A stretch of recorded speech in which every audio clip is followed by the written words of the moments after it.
here today with Danny O'Donoghue, a great friend of the Irish community. It's February 3rd, 2015.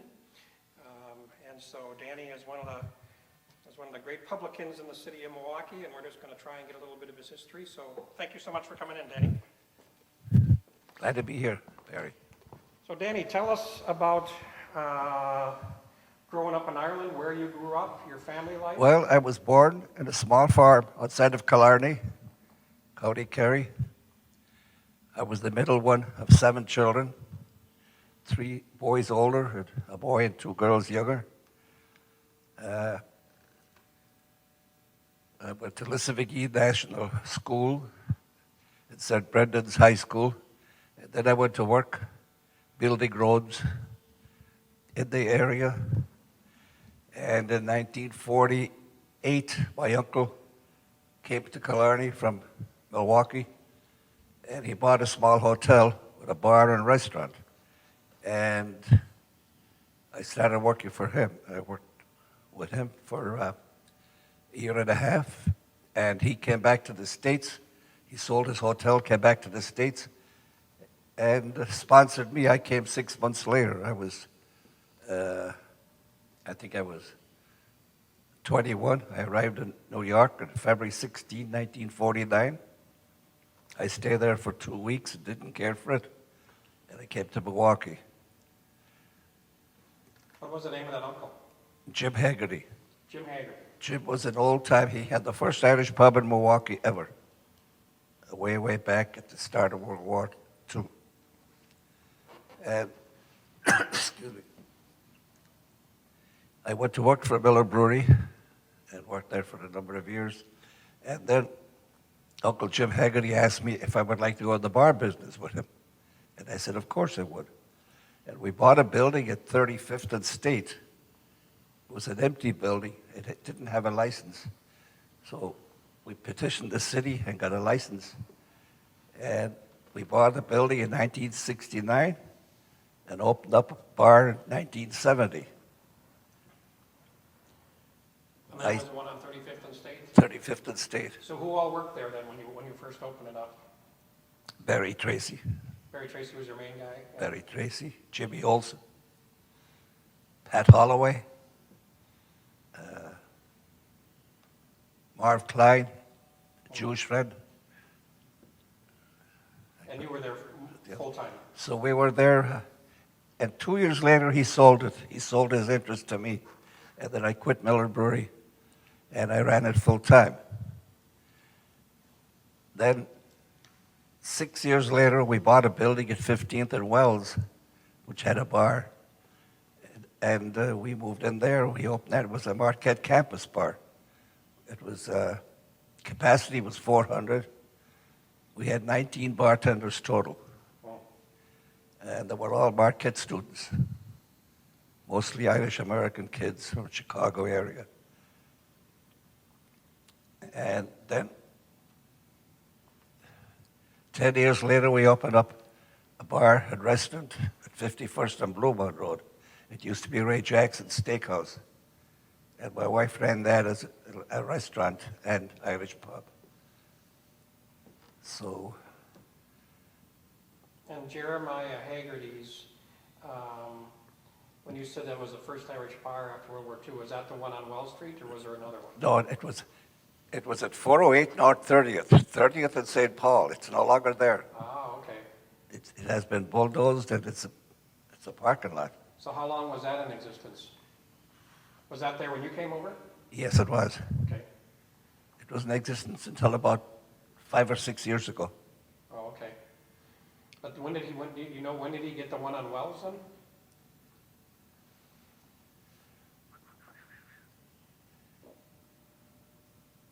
Was it before you had yours on 35th? No, after. After, okay. After. About 1980. 1980, that late? Yeah. Okay. And Paul Quinn Paul Quinn wasn't there till later, yeah. I forget the years Paul Quinn was there. And so you're related to all the Haggertys? Yeah, Jim Haggerty was my uncle, and he has a son and a daughter in the Milwaukee area. Uh-huh. son is an attorney. And how are you related to Derry? Well, I would have been a first cousin of Derry's. Okay. And Joe? same And Joe, thing? yeah, And Margaret? and Margaret. When did Derry's open?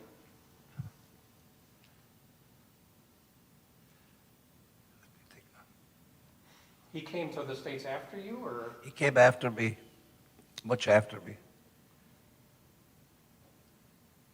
1980. About 1982, I think. Oh, okay, He bought that place from Joe Feeney on Brumont Road right. and expanded it and did very well there, as you know. And Joe Feeney had it for quite a few years. Joe was there forever. Yeah. And that was considered an Irish hangout too? That was, yeah, well, Derry had a great Irish following. Yeah.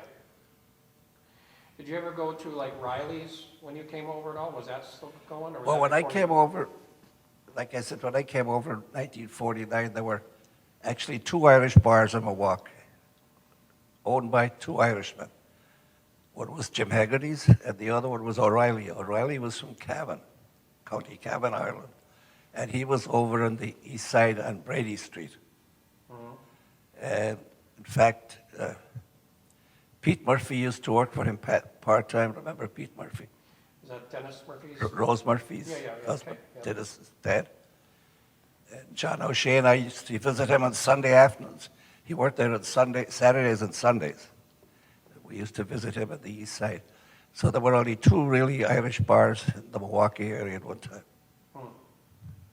And was there one on Wisconsin Avenue way back, or no, that you can remember? No, Not that you can remember. It was mostly those two.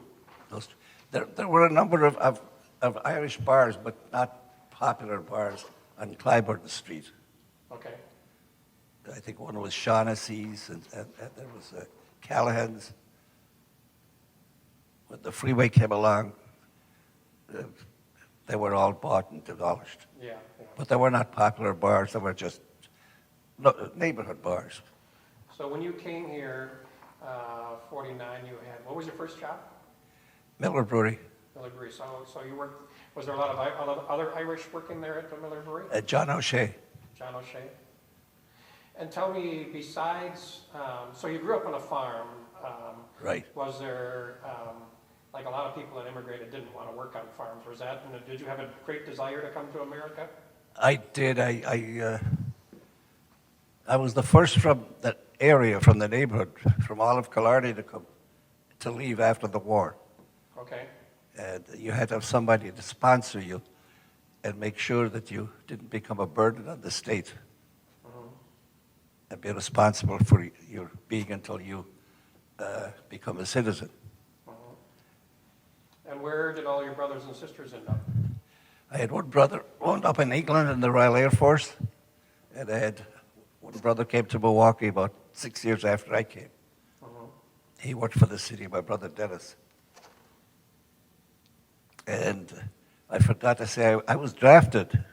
I was here 3 years when Uncle Sam drafted me and sent me back to Germany for 18 months. Oh, really? Okay. Yeah, so So was that during the Korean, or was that a I little? was Korean, considered Korean. Okay. Korean conflict. They didn't call it a war, it was a Right, conflict. right. And the rest of your siblings stayed in Ireland? The rest stayed in Ireland. There's only one left, my youngest sister. And is there still a farm there, or is it The just? farm is no longer in the family. Okay, It was sold, and there's like a little village of houses there now. They built some cottages on the fields. okay. And where did you meet Helen, your wife?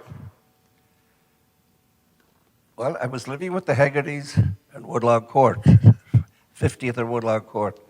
And across the street, there was a McGuire family. And Helen was a buddy of Mary McGuire's. They went to high school together, Divine Savior, Holy Angels, or whatever. And I used to join him once in a while for a beer across the street.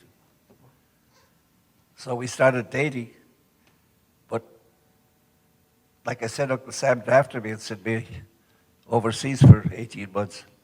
But when I came back, then we started dating again and got married.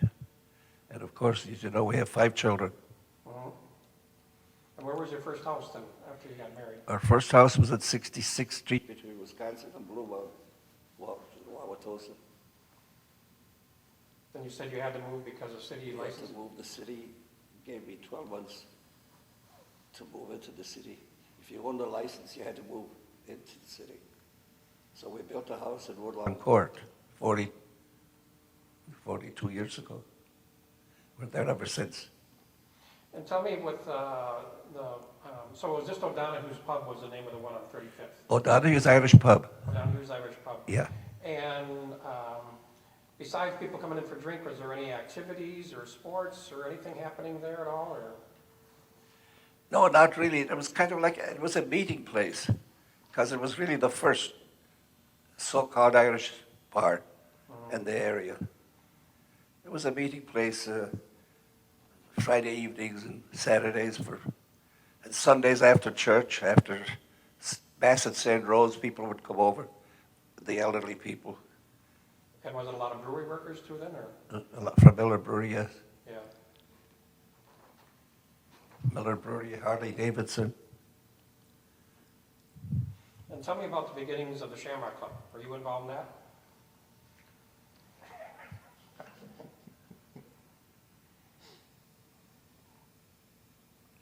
Yeah, that was started really in 1959. I know everybody said it's 60 because of JFK, but it was started in 1959 by, actually there were elderly women, 5 or 6 elderly women. You met some of them. And Helen's aunt was one of them. She was a retired school teacher. And I can't remember the hotel down in Michigan Street where they met the first meeting. And I joined in 1960. Helen and I joined in 1960. And that's when it really started because JFK was elected president. And it was a big thing to be Irish then. You know, people didn't notice us before that, but after that, they were shaking your hand and all that nonsense. But it really started in 1960, and it grew fast. They started, dancing groups and belonged to the folk fair. They were very active in that.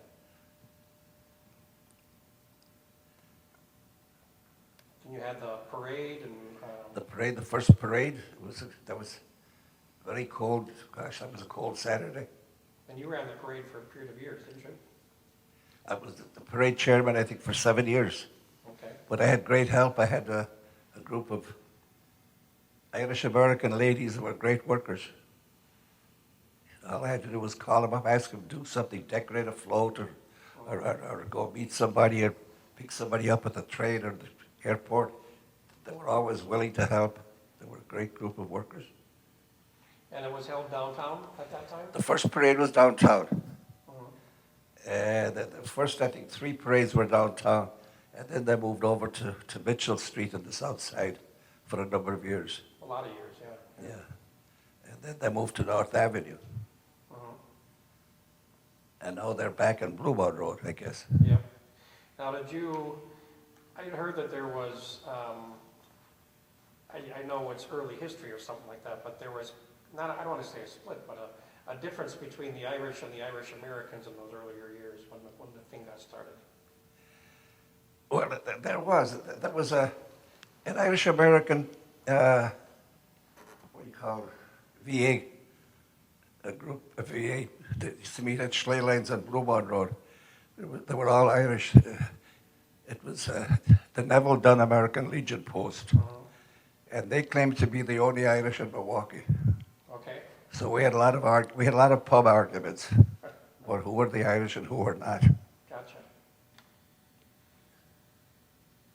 And then, where did you meet? Where did the Shamrock Club meet in those early days?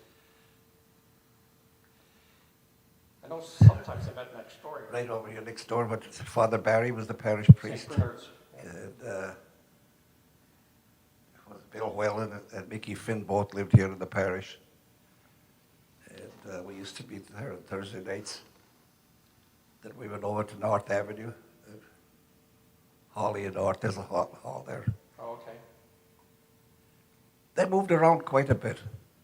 I don't know why, but they did. Then you had dinner dances, St. Patrick's Day dinner dances. You know Yeah, where those were at? we had,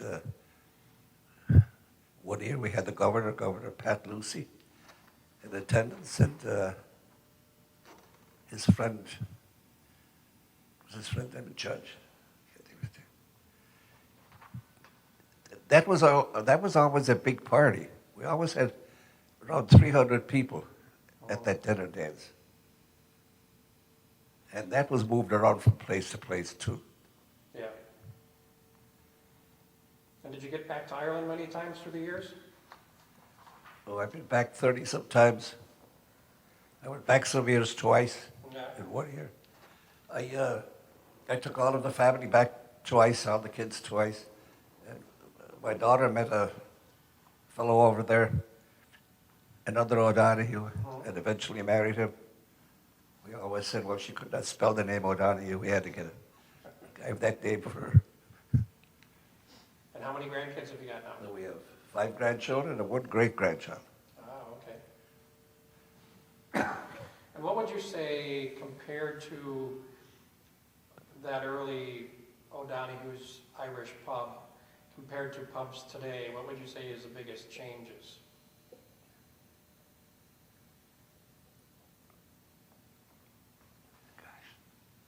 You didn't have TVs in the bar, I'm guessing, back then at all, or anything, huh? No.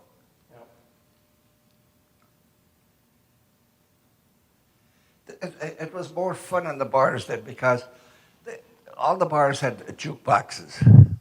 The Irish bars had a lot of Irish music on.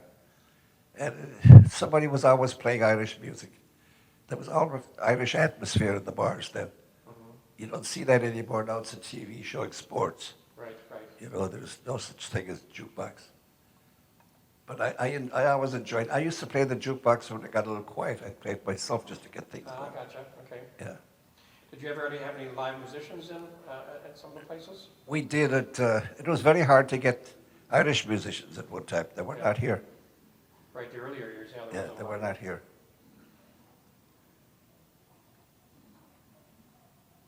And so now, do you know when Margaret Haggerty opened her bar, Mr. Guinness? Oh, in Bar? West Dallas? Was that on Greenfield or was On, it on, National? I can't remember. it was in Greenfield. Greenfield, okay. Yeah. I don't remember the year, but I do remember when she opened it. Yeah. So tell me about Kit Nash, your thoughts on Kit Nash. Well, Kit and Josie started coming in the bar on State Street, probably 5 or 6 years after we opened it up. They had moved in, and Kit was a tailor, I believe. He was always, we always thought of him as a character. He was full of fun and witty. And he used to call me the bog trotter because I was a farmer from Southern Ireland. They came in every Saturday night and sometimes Sunday evenings for a number of years until he opened up his own bar on Mitchell Street. And he was a great friend. We were very good friends. Kit was a good Irishman. And did Derry ever work for you before he got his bar, or no? No, Debbie never worked for it. So in the Haggerty family, was there family history of publicans? Because you came from a farmer, but was there like history back in Ireland of being publican? No. No? No. Just all kind of happened here, huh? We were all kind of small farmers. Okay, yeah. So So the the- Haggertys came from farm. They came from small farmers in County Cork. Yeah. Like Jim Haggerty was a policeman in Dublin for 3 months before he came to the States. He had applied to come, and in the meantime, he became a policeman. And when he called to come, he came. Because he was a big guy. Yeah, he was 6'3".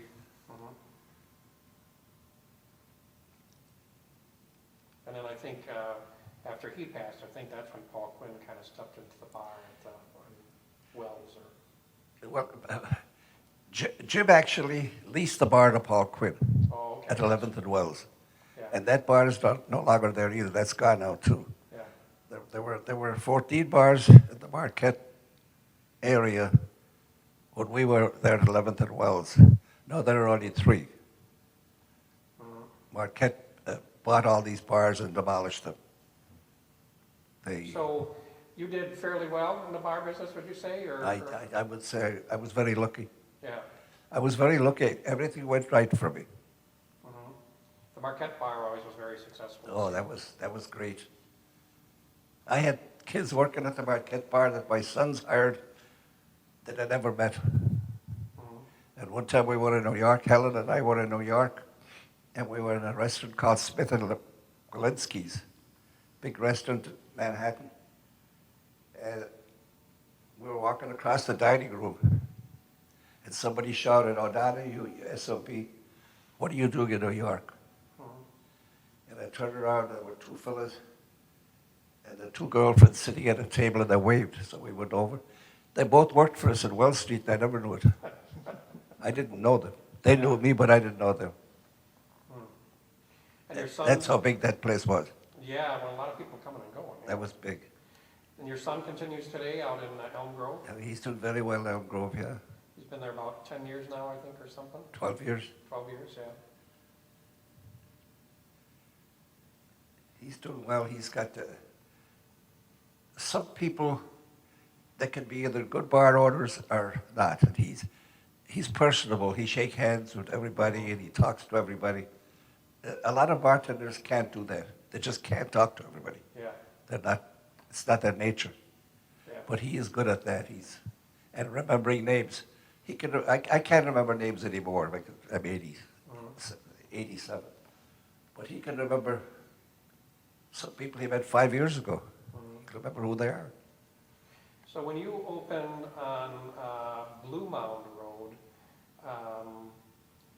it seems like that was kind of just getting going. It was kind of a boom town for that, wasn't it, at that time? Packers were still playing in Milwaukee. The Packers were there. We had the Packers, and of course the Brewers.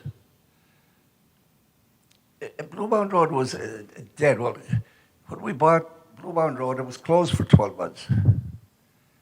Ray Jackson had gone belly up there, and we had to remodel it and fix it up. And it was my wife ran it.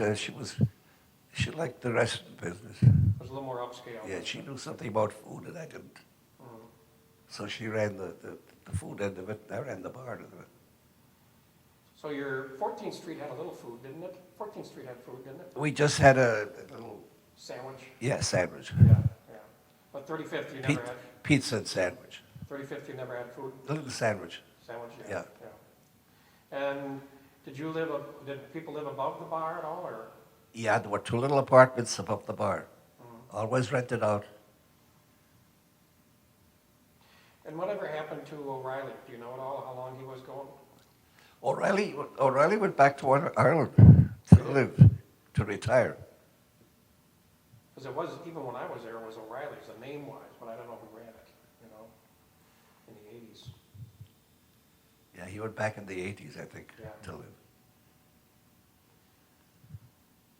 And then in the Merrill Park neighborhood, I know you had the liquor store there, and you were saying that's where you got liquor, and that was kind of an Irish hangout too. Was there a bar next to the liquor store over on Clyburn? Yeah, there was at 29th and Clyburn. That was the old St. Rose Church, 29th and Michigan. That was like an Irish-American church. When I came over, I went to church there on Sundays. And I met an awful lot of Irish-American families. And they moved out somehow. They all moved out to either St. Jude's or further west. Uh, there are no Irish living down there now. None No. whatsoever. Yeah. Because I know the parish priest there.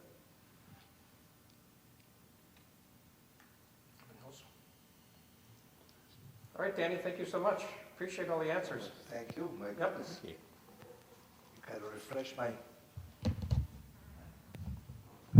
my mind. It's hard going back, isn't it? It is, you know, I can't think of everything right away anymore.